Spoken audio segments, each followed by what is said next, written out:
Мера стрымання пад варту. Брэсцкі вадзіцель, які 7 кастрычніка на тратуары збіў 2 пешаходаў, адправіўся ў следчы изолятор. Так цяпер будзе з усімі, хто ў стане алкагольнага ап'янення учыніць дарожна-транспартнае здарэнне з пацярпелымі.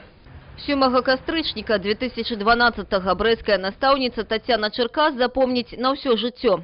Одно рокавое мгненне перафарбавала дзень прафесійнага свята ў крывавы колер. Разам з дачкой Тацяна збіралася ў цырульню. Падышлі да праезнай часткі, спыніліся перад светлафором. Ніхто не чакаў, што на тротуары раптам з'явіцца машина. Я только услышала крик дочери, и когда я повернулась, и секунда, и вот эта красная машина, вот прямо у меня перед лицом сильнейший удар. Экспертиза показала, 50-гадовы брэстаўчанін, які кіраваў тым самым аўтамабілем, на момант здарэння знаходзіўся ў такім стане, у якім і пешу хадзіць складана.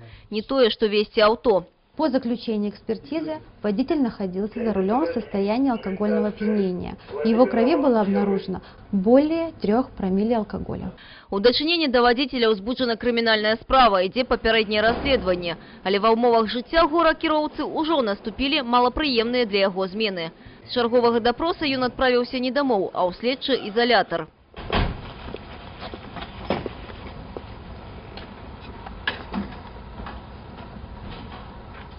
Ему предъявлено обвинение по части 2 статьи 317 Уголовного кодекса, который предусматривает ответственность до 5 лет лишения свободы.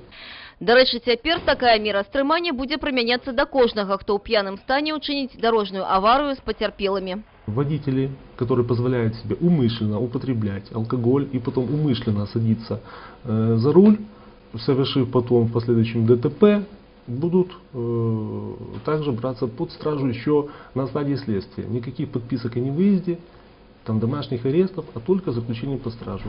Аліса Грыгарчук, областные новины, Брест.